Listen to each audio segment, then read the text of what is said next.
So, Brian, I know we discussed quite a bit about the Penguin, the show, how great it is.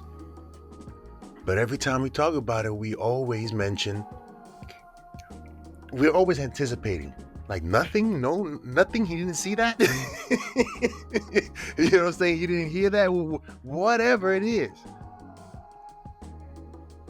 His character, the Batman, is usually in tune with what's going on. And if he finds it important enough, which this is, you're talking about the death of an entire family in one night. Nothing. We're not saying Batman should show up and investigate. I don't want to see. It's fine. We don't have to see that. Save that for the Batman, or save that for the a teaser at the end of the season. But don't tell me that his presence isn't around. Again, Easter eggs would have done it for me. I would have been fine with that. I mean, I know they mentioned them in the beginning. I know that. But it just doesn't feel enough.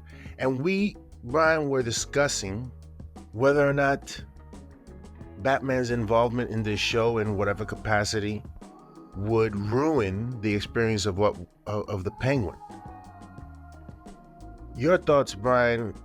I just want to really have people understand why I would say to someone, if they said to me, if Batman is not, I don't want Batman around. He'd probably ruin the whole thing. And I would have a reaction to that, because if you say that, you're not a Batman fan for me. You can't be, because Batman is that dude. Your thoughts? I think we opened up a whole can of worms. So I think last time we started down the path of how much Batman would be too much Batman. And I think we settled on this idea that, well, if this really was a Batman show, it actually would kind of interfere with the character developments we're getting on the criminal side. At the same time, that led to our subsequent sort of, hey, maybe we should talk about this conversation of what if this was, an alternate universe Gotham where Bruce Wayne was killed the same night as his parents, and there never was a Batman. So this show, you're seeing everything you're seeing in the show, but there is no specter of the Caped Crusader at all. How do you consume this show differently? How do you process it differently? How do you enjoy it differently? And that, I think, is what you're talking about, because there are fans who are being drawn into this world through the Penguin. Sure, do they know that it's a Batman character? Probably. But they're not connecting with it through a lens of Batman. They're connecting with it through Colin Farrell. For me, I think it's better knowing Batman's out there. Even if we're having this debate over when's he going to show up, why isn't he doing anything? I think it matters. I think it changes the propulsion of all of this. In a weird way, it is almost like the Thanos turn at the end of Avengers, in the sense of, that collision course is out there. And the interest is how we get there, what pieces we put on the board, and how things get set up for the moment where Batman and the Penguin have to go head to head for real. There's real intrigue in that. I think if you remove Batman entirely to the point you say he doesn't exist, so this entire story is just a standalone, it's not that it's bad. It's just a different genre to me. It's like I said, it's more like watching The Sopranos, or it's more like watching parts of The Godfather. It's just it's just a crime. It's just a standalone crime drama. But there's something about, to me, that overhang of, at some point, all of this operation has to be stopped. And we know the guy who's going to do that. And it just, to me, when I'm watching it, at every layer, it's like adding this extra to it, to where I'm getting excited through the lens of, oh, so this is what Batman is going to have to contend with. It just makes me enjoy what they're doing some percentage more. Certainly, we'll probably have Penguin's involvement in Batman 2, right? Yep. Uh, but we're focusing perhaps on other characters. There's been the mention of Hush, the Court of Owls. Will people have enough time? Because we've had plenty with Penguin. And again, Matt Reeves has done a fantastic job with his universe. He's created an alternate Batman universe that doesn't look like anything we've seen before. Pretty much, I'd say a much hardcore version, live action. Our question of the day for me is always one of the top three is how are they going to get out of this one? And he's done it on a couple of occasions with Batman, where he's talked to him and he's told him whatever he's needed to tell him. Not that he had to get out of it, but he told the truth, and eventually that he was off of him. But we've seen that he knows who this guy is. Batman is unforgettable when you meet him. You know what I'm saying? And the fact that certainly he has a lot more things to worry about. But even the Penguin mentioned the Riddler. Well, in a weird sense, they share their disdain for the Riddler. I mean, that's made clear in this show. So in a weird way, they are kind of on the same side of that coin.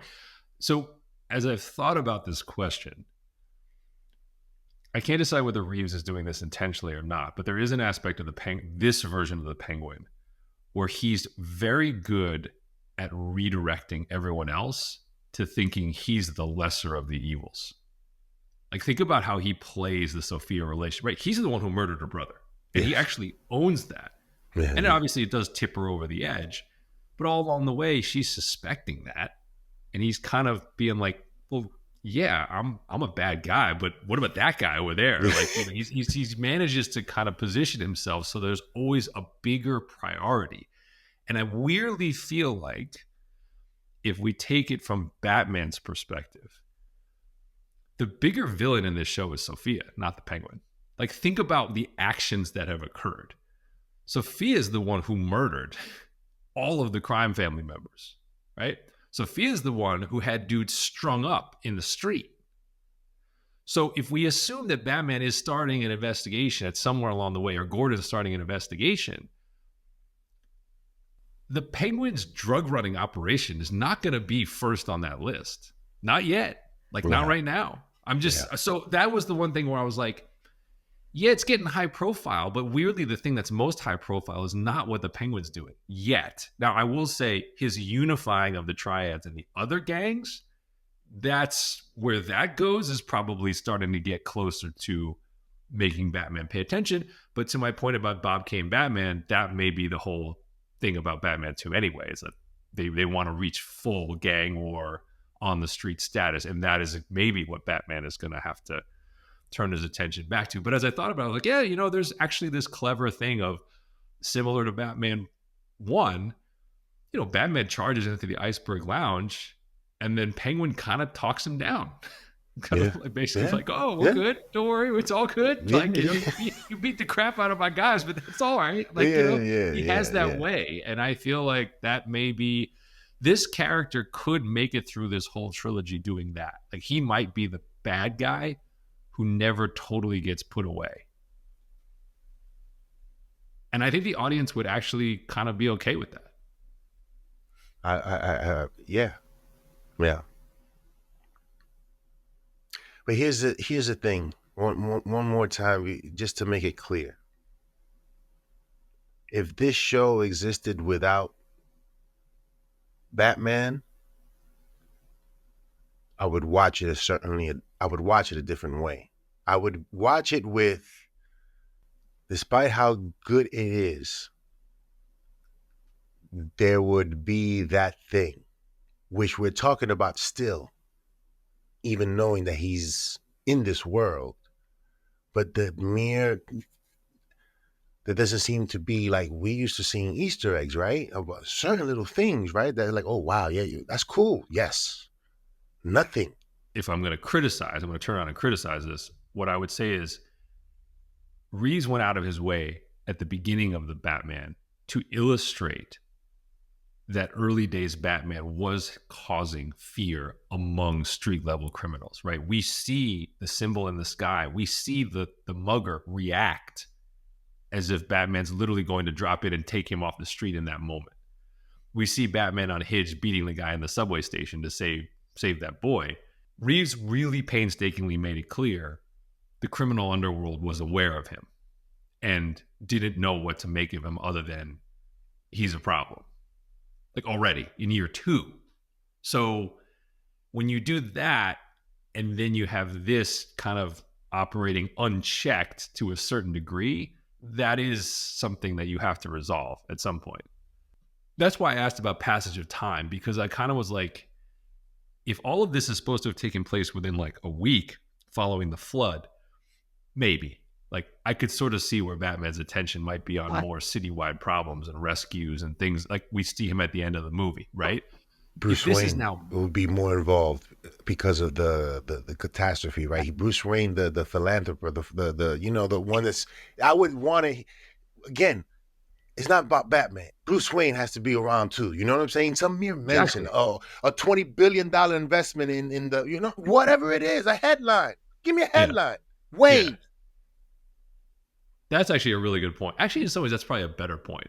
Yeah, so some invention or tech that he's already had that somehow can like drain the city of water like in days as opposed to weeks.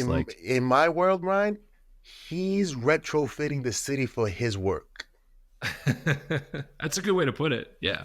So I think that's why I say like if this show is supposed to have taken place over months, the believability goes down. If it's days or even maybe a week or two, that's where I think you can excuse this because of what happened in Batman 1 to say, look, it is one guy and it's not Superman, right? Which is a key point. If this was Superman, we're way past believability because he'd be up there like listening and he should hear all of this, right? But because it is Batman, we're like, all right, this is a human guy. So he has limitations. It's just how far are we going to go with this before we're kind of tripping that? To draw another analogy, I find myself thinking about Heat actually when I'm watching this show because it's kind of like, imagine watching Heat without Pacino.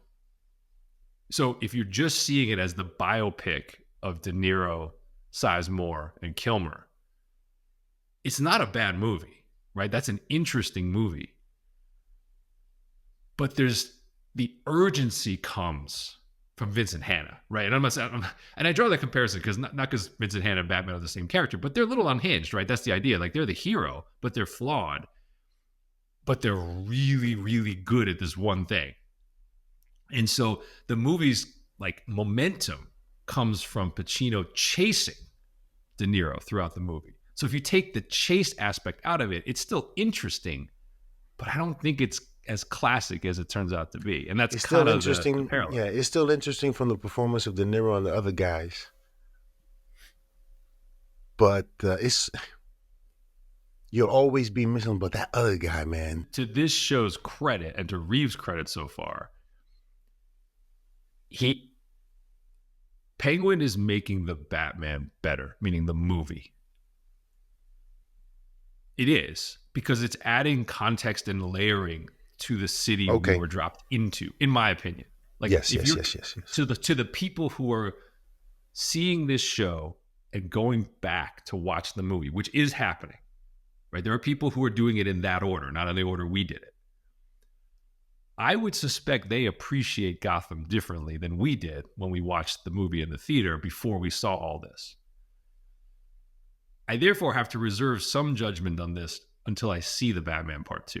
Because there is a world where what we get in the Batman Part 2 elevates what we're seeing in this show. That circle keeps playing out. And so far, I don't think we've been let down. So some of your questions, some of our complaints about why doesn't he know, I still hold out the possibility that he does know, or at least is me too. Tracking me too. something that can then make us feel like, okay, not only was he somewhat aware, he had a method to why he didn't just drop out of the sky and stop the truck jacking or go hell-bent after Sophia the Second, the headline hit on the news that the crime family had been killed. Like, so there is that where I'm just curious to see what they do with that. or how they choose to put all this onto his radar. Yeah. That is a good question. That's the thing. Like, so that's why I say, like, there's a piece of this where, like, we're talking about it. I think we have a view. We're maybe a little bit frustrated at points, but I think there's also a wait and see we have to do that might explain at least some of why he's not more involved.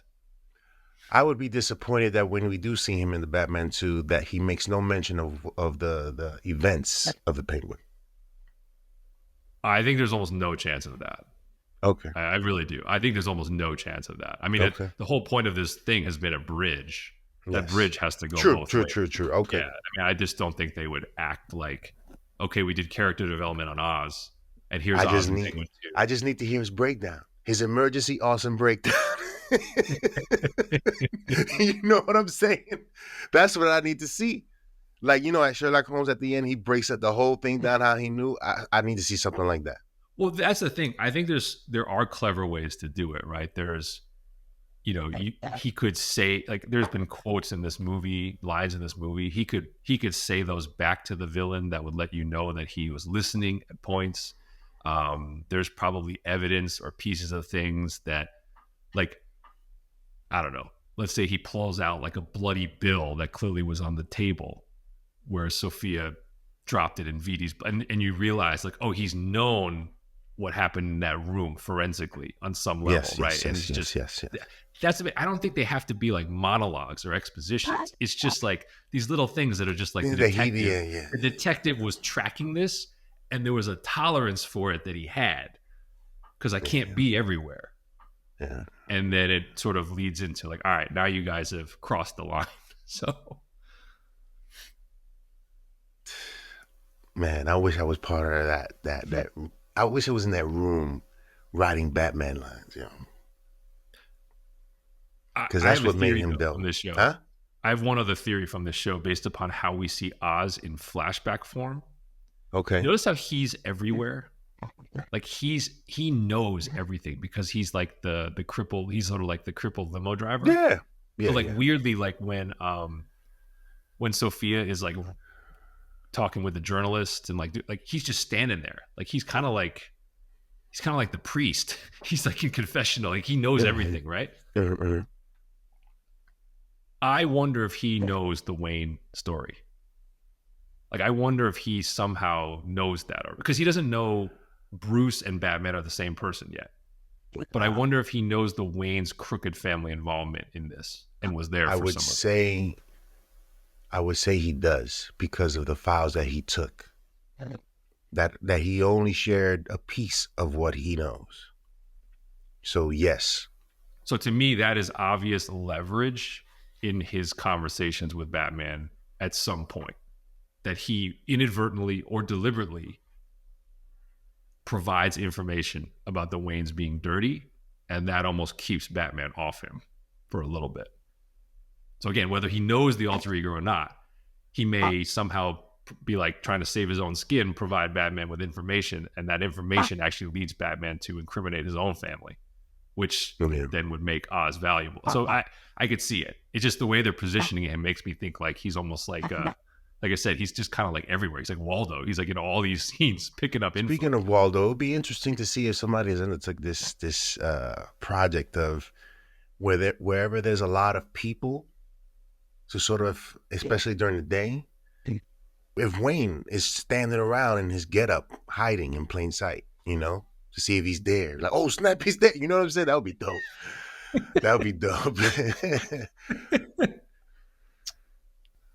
I also have a theory, Brian. I think you probably would agree. The story he told Vic about him, how he became his driver, there was somebody who was his driver before. Yeah. I think Penguin got rid of him. I think that's probably right. Yeah. I think Penguin did his own brothers in. I think that's very possible. And certainly, and I think most people believe that Sophia is gonna have his mother hostage, and he's gonna do her in too, because he has to at that point, right? And he's already been given permission to do so, right? So that, and he's gonna use that to play Sophia, because he knows that's what he's gonna do anyway. So we're gonna see. The beauty of this show is that we know certain things are gonna play out, how they play out and how they perform, how the result of that decision is always the thing for me, that, and the words that are used are always a huge thing for me to see how that transpires. So this show is just freaking amazing. I get it. Yes, it is amazing. But that little thing right there, man, would have just took it overboard for me about the Batman's presence. But Brian, anything else before we move on? No, we got 2 episodes to go, so can't wait. Yes. When I had not been privy to this information. I had not known anything about this information. Nothing. There was no mention of this headline.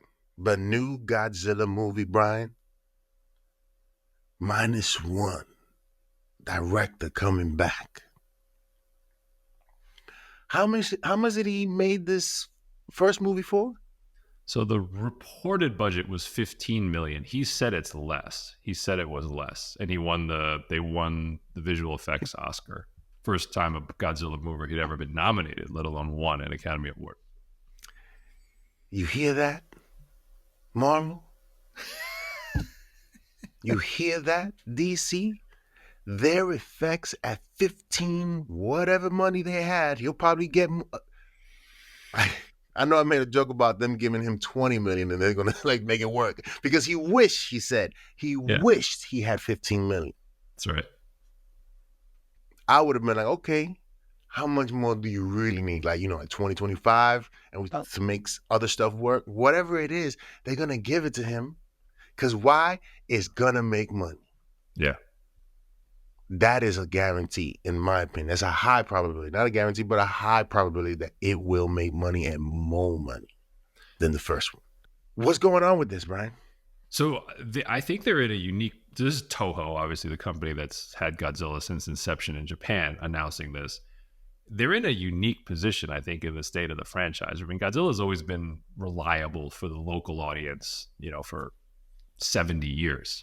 Yeah. This is the first time, I believe, they have true global crossover of a built-in audience for this next movie.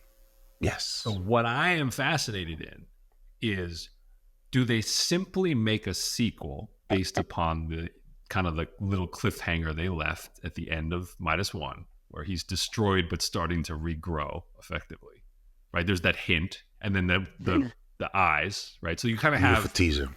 If you just want to do a sequel and stay in the 1950s, you can do it. Or do you do something different? Like, does this guy coming back insist on, hey, I don't just want to do Godzilla 1, 2, and -1, -0, whatever, +1, whatever it is. Like, I don't want to. I was curious about that. Why did he call it -1? Do you know? I assumed it was because it was had to do with time, right? Like I thought that's what it was a reference to, like T-1, like the day before. Okay. I assume that's what I didn't see that, but I'm just saying, like, what if he says, hey, I have a different idea, like same crew, same director, but like I don't want to make the direct. And the execs are like, yeah, whatever. That's my point. They're not going to say no, right? And the thing is, the global audience. This is the first Godzilla movie that really like made any sort of real money here in the U.S. In fact, it's getting re-released right now in the theaters, but like they know they can make a little extra dollars off that. So that's why I'm just kind of curious to see what they do with it, because it's the first, and I guarantee when they release it next time, it'll be a global release. Because remember, it was put out in Japan first, and then kind of came here after, and then they realized they had a hit. So next time, the marketing and the release, the trailer, like that stuff's going to go differently. I think the budget increase will be, I mean, it's not going to be 150. They're not doing, they don't have those kind of resources. But I would think for a Godzilla movie, it's going to be a lot. Like I would think I think it could legitimately be like 30 to 50. Yes, which is the hands I was of this saying guy, 50 right now in my brain. Which is the hands of this guy. Well, because Max. Because the thing is, these movies, they're not paying for Daniel Day-Lewis. They get good like this guy got really good performances, but it's not like those actors were getting paid $20 million. The star is Godzilla. That's right, and they know that. They know that. No, don't pick up no calls. Tell The Rock stop. Go ahead.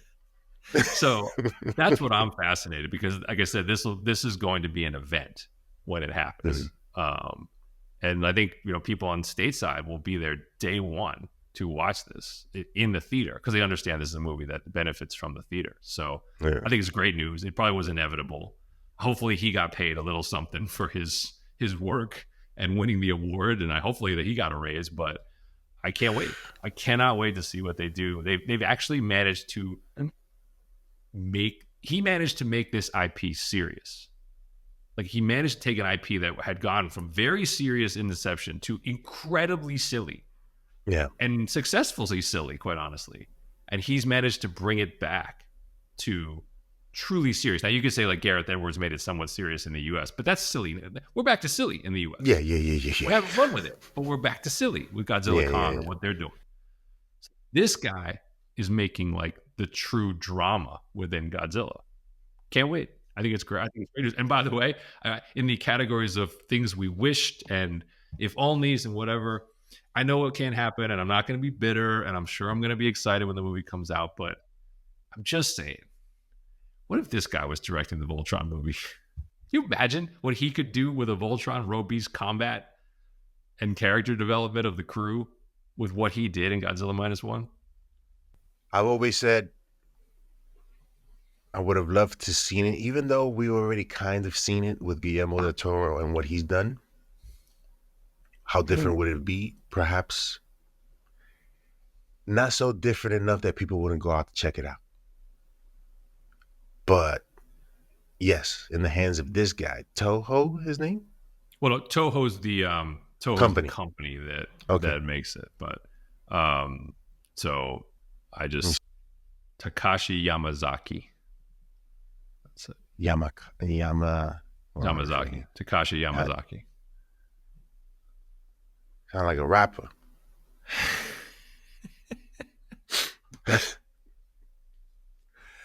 Takashi Yamazaki. Yamazaki-san. Some dude, I was reading an article and he referred to him, he probably, because I think he was Japanese, he called him Yamakaze-san, or just because, I don't know. What is the significance of saying san at the end of the person's last name? It's like sir, isn't it? It's like a sir, and it's like, because it's okay. Got it. Yeah, so Takashi Yamakaze, it's a dope name. In his hands, they would give him imagine we're giving you $150 million to do this movie. He would go crazy. I don't think he would spend it all. I think he literally would do the movie and come back and be like, "Oh, I spent 70 of it." Here's the thing: why he would? Because he would have to create a new world. It wouldn't be based in Japan or next. You know what I'm saying? He would have to create a new world. Yeah, Eris. I mean, if you create Eris. Yes. So he'd make it work. But yeah, let us know in the comment section below what you guys think of the second, the Godzilla -1 movie coming back by the same people, and he's getting the treatment of do whatever you want. Because that's what I would do. I'd be like, hey, do whatever you want. Let's make sure we maintain contact. Let me know where you're at, blah, blah, blah, blah, blah, blah, blah. And we good. Yeah. Just don't introduce the sun. Oh, God.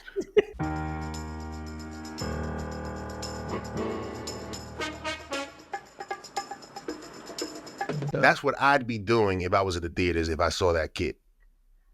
Just gliding down the stairs and getting the hell out of there. I don't want to ever see that kid. I think that was when I first saw that kid, I was like, as a kid, I was like, what is this? This is garbage. It looks so bad. Even the suit they made was so bad. Yeah. Got these funny eyes and oh my God, man. Yeah. Next up, Chris Nolan. Oh my God. This is the you get in the room and he's telling you his pitch. You're like, what are we doing, yo? I'm like, yo, what are we? Can you? What? But he does. That's what he does. Yep. That's what he does. Yeah. What are you gonna say? No. This is gonna make a lot of You money. I'm say, sorry. you know when reluctantly they'll give him the money to do this, but he'll get it because I don't know what this is, Brian. All right. First off, look, I know there's people out there that think Chris Nolan's overrated and they critique some of his storytelling and characters and blah, blah, blah, whatever. Like, F off. Like, this guy is, to me, why I go to the movies. And I'm laughing because this idea is as exciting to me as it is ludicrous. So, to put this in perspective, the guy is finally the reigning best director. Okay. So, if assuming all of these reports are true, and there's no reason to think they're not, there's actually an FX company that kind of pseudo confirmed it. He's doing the directorial equivalent of what Nicolas Cage did in the 1990s. So Cage won Best Actor for Leaving Las Vegas. He turned around and used his Best Actor to make The Rock, Con Air, and Face Off in 3 straight years, which I don't care how crazy that dude is. I will always love him for doing that. For being like, I'm at the top of the prestige mountain. So you know what I'm going to do? I'm going to make 3 hilariously awesome action movies in a row to please the people. And I don't care about prestige at all when I'm doing that. I'm not saying Chris Nolan's going all in on that. But if you make Oppenheimer make $1 billion and you win all sorts of awards off that, and your idea is to take an 80s super helicopter movie and update it.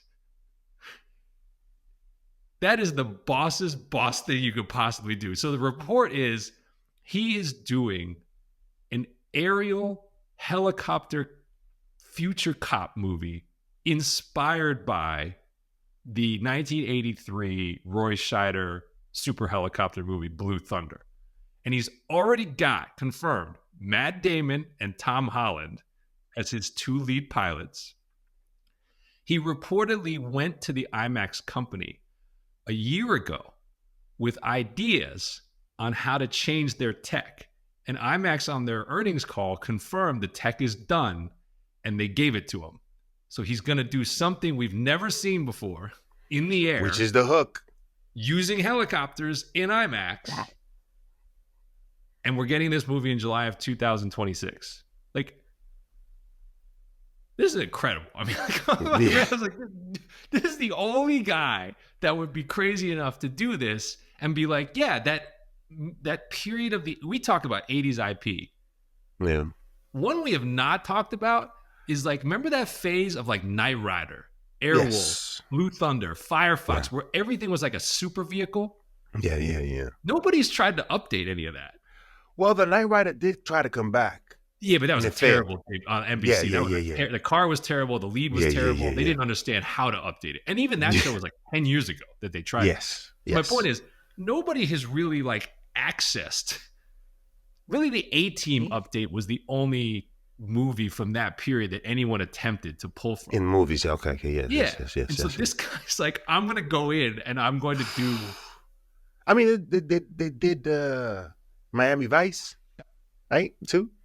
Totally agree, but there's no tech and there's no like vehicle. I'm saying like we're talking about like some futuristic car, boat, plane. Gotcha.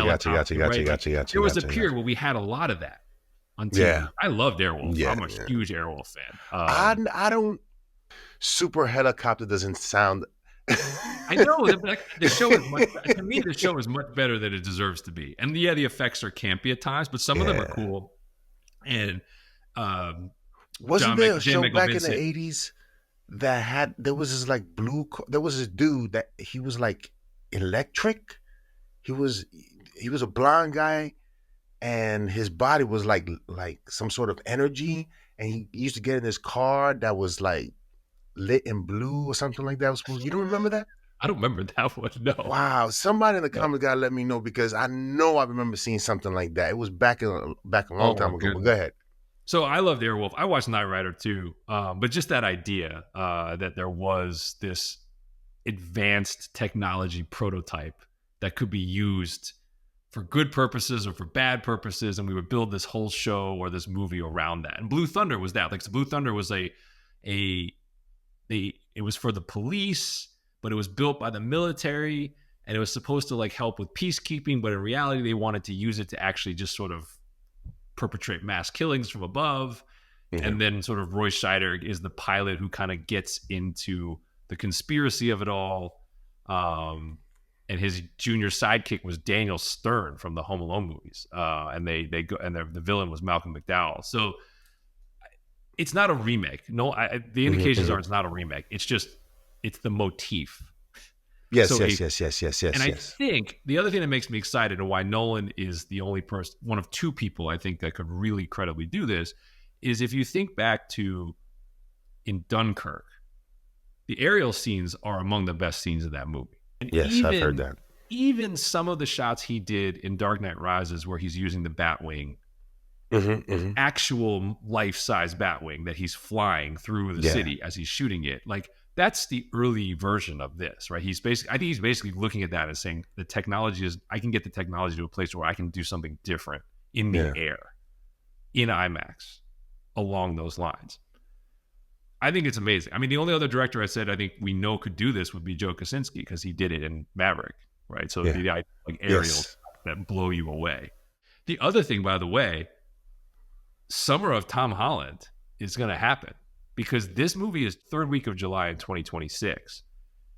If I'm correct, that's right around the same time the next Spider-Man movie is coming out. And it's supposed to be when the next Avengers movie is coming out, right? Same year, same summer. Yeah. So, I mean, Holland could have all of those within like a 3-month time period. One thing we were talking about when you sent this headline, and the thing that caught my attention was the IMAX tech.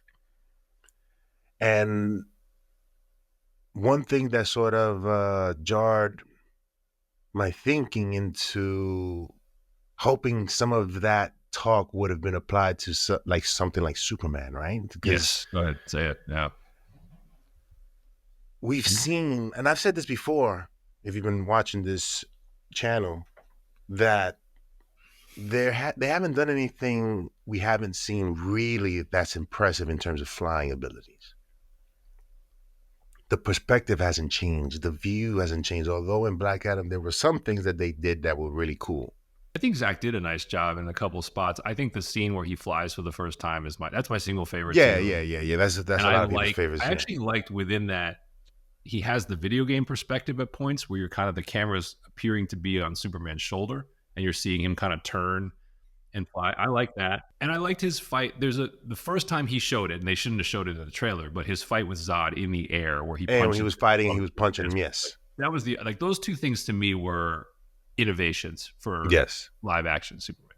But I agree with you that the physics of a man flying, a human or a humanoid figure flying, have not been perfected yet on screen. It always still, to me, like I've always said this about Marvel, their flights to me never look like they have enough physics or enough resistance. There's something about the way the characters move when they're CGI flying where I'm just like, this. I like some of the Submariner flying. I thought it was dope. Some of the what? Submariner? Yeah, I guess that's right. Because is that a true flight, or is he kind of like super leaping, gliding? Like he's stopping in midair. Yeah, no, I get what you're saying. Yeah, he's stopping in midair. So his flight was different and that's what I mean. His flight was different because he wasn't a cape, but he wasn't like, you know what I'm saying, doing all that stuff. It was different. But even like, even dating back to even like original Iron Man, which I think is probably one of the better ones Marvel did in this regard, like there's just something about like when they're in air, in flight, we're just like, there's something about the way that is moving that doesn't feel like there's an object there. There's no gravity to it. It's just too easy for them to like zip around and do things. So I'm curious. Shout outs to the best superhero landing in Superman Returns.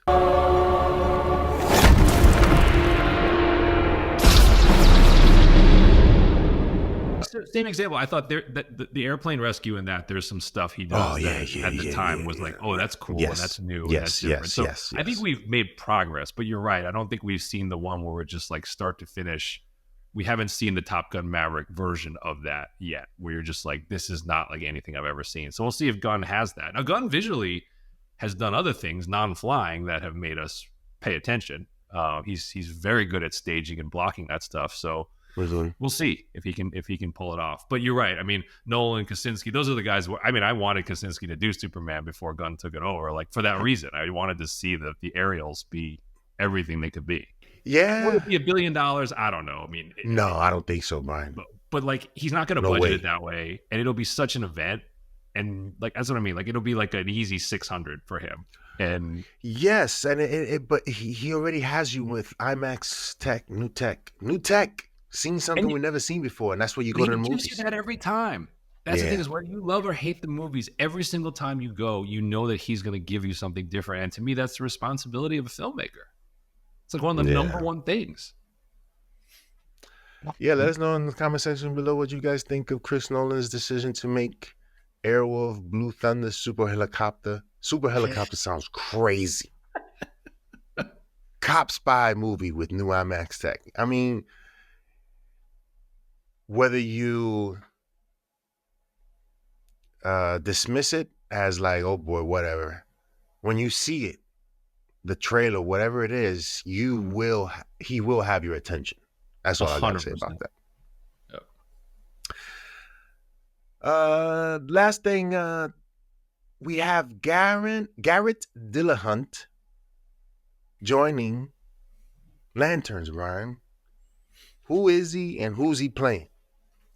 So this also came after we got the formal confirmation of something you and I had talked about, which was Kelly MacDonald was also formally announced as playing a sheriff in the role. So Dillahunt is playing a cowboy type character, quote, self-righteous, conspiracy-minded man who masks ruthless ambition behind charming and calculated facade. So that sounds like a bad guy. That sounds a little bit like he's playing something of a villain.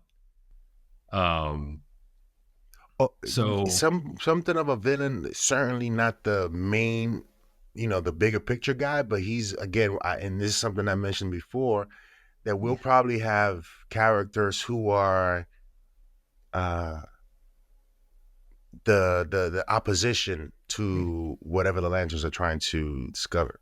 You would know him, like he's been on TV for 35 years. He's always like that guy. He's always like the fifth or sixth supporting character, but he's been in a ton of stuff that people will have seen. Like he's in No Country for Old Men, for example. He's in Looper. He's in 12 Years a Slave. Like, this is the point. He's been in a ton of different things, never as the star. And he's also been,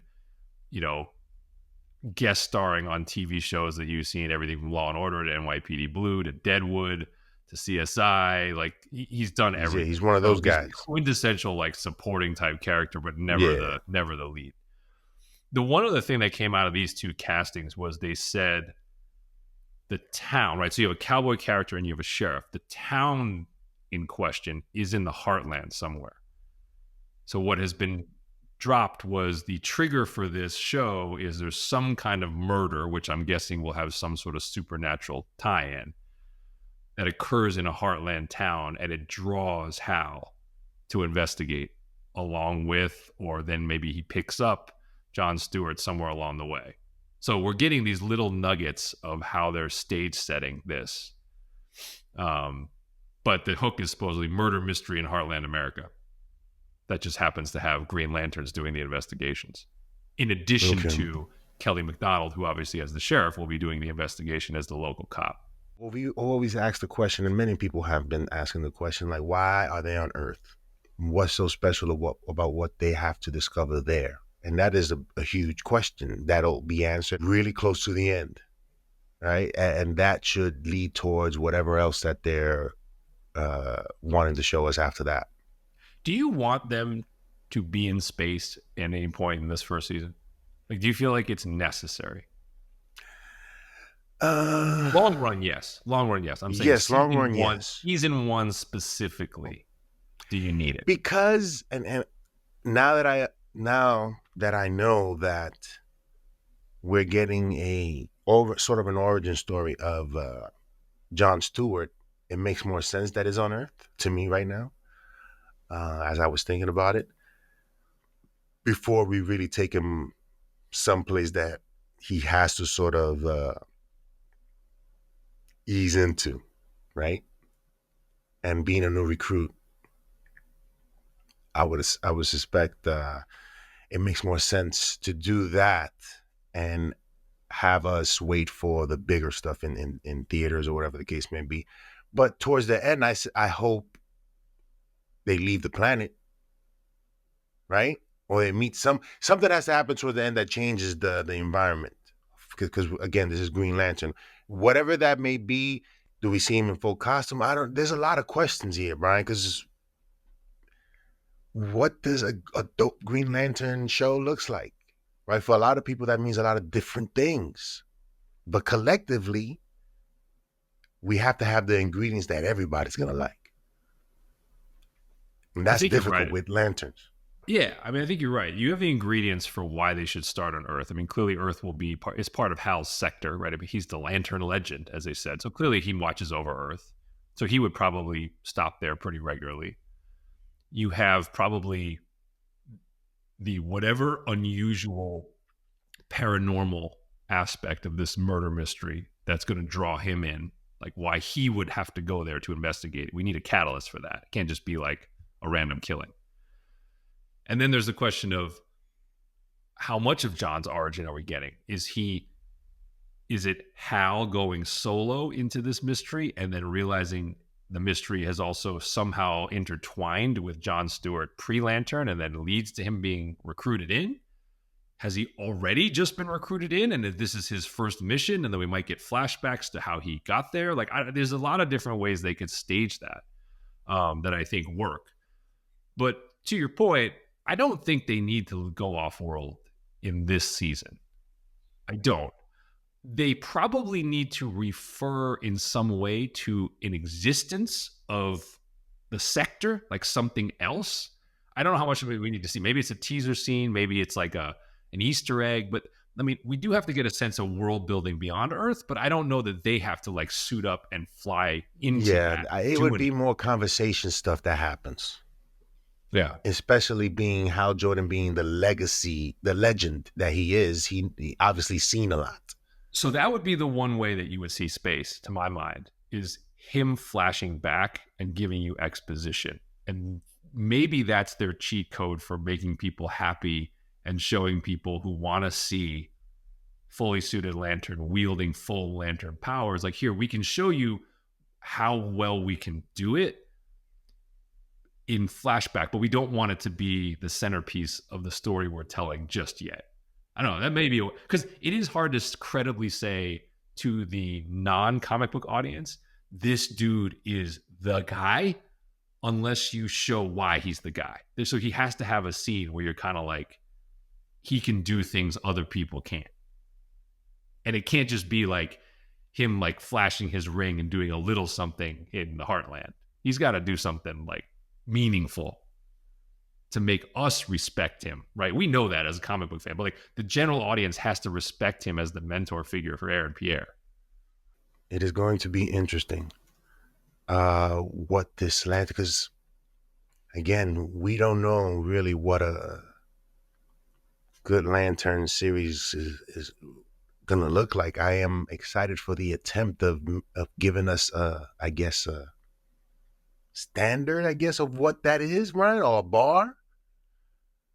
Because this is really like... I do think they are competing against, to the extent people remember that movie, they don't remember it fondly. They remember it being stupid. They remember it being silly, right? So like you are competing with that. Like you have to, if you're going to make a serious drama show, you have to make people buy into that in a way that, you know, if we draw the parallel, when you say like, I'm making a show about the Penguin, there's a lot of people who associate like, wait, you're building a crime drama around a dude with a monocle and an umbrella. You know what I mean? Like there's that association for people. And then you get into the world and you realize, oh, it's been fundamentally altered and it's believable. And I get it. Well, it's still retaining spirit of Penguin.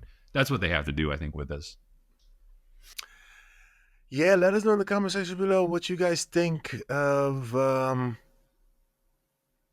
Garrett Dylan Hunt joining the Lantern series and what sort of excitement. Obviously, there's a bunch of excitement for the Lanterns. But like we've said, we don't know what to expect. We don't know what this is going to look like. We have our templates. True Detective, they keep mentioning, what this is sort of going to look like. So we have. I said X-Files. We've talked about 48 Yes. hours. I mean, yes, I think, yes. So there are definitely the templates, but that extra ingredient of lanterns changes so much that we don't know what this is going to look like. Thankfully, the people that are involved in this are heavyweights when it comes to getting hardware and not necessarily getting them, but just being always in the conversation.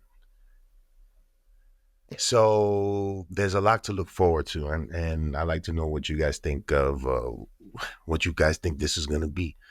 Do you think he says the oath? No. No. But knowing James Gunn, he's probably in the room. There's that discussion that's probably happening. Does he say the oath? I think it's I think you have your camp that say yes and your camp that says no. I think the camp that says no is going to win. The camp, I know James Gunn is in there probably. I'm not going to say I know. I feel like James Gunn is one of those that says yes, let him say it. I mean, at what point, I don't know. It's a hallmark of the canon, but it doesn't really fit the motif of the show they're trying to make, I don't think. That's the thing. No, it's not I don't think we're in a position where the lanterns are them being in danger. I don't see them being in danger or high danger of them something happening to them. I don't think we're getting to that point. I think you say that oath when things is like at the bottom. So it's funny, I was just thinking about this while we're talking about it. Could you infer that he says it without having him recite it? So for example, could you end the season with like a fade out scene where he's starting to say it, Aaron Pierre, but you don't hear him say the rest of it? So to draw a movie parallel, if you remember the end of Clear and Present Danger, Harrison Ford as Jack Ryan goes in front of Congress to testify, and it's inferred he's going to spill the beans on all the bad dealings of the White House and National Security Agency, but you don't actually hear him say it. All they do is they just say, "Do you solemnly swear to tell the truth, the whole truth, and nothing?" And he says, "I do," and the movie ends. Cut to black. Yeah. So you know what he said, you just don't hear him say it. Is there a possibility, like, we see the physical lantern, like it's set up, and you kind of see Aaron Pierre kind of like and you kind of he's starting to, and then they cut it? I would want to hear it say it under heavy duress. Because in order for him to become a full Green Lantern, he has to say it, right? Yes, that's what I'm saying. So the comics lore for them he can't really get there from here. He has to do it at some point. But if the idea is he's a really new recruit, he might be able to sort of be a pseudo lantern in this season without really being that makes the show more interesting if he's not fully powered up, right? And he's kind of struggling with that while Hal has already said it. He doesn't have to say it again. Yeah. Very interesting decisions and questions for this show, Brian. There's a lot. The show goes on!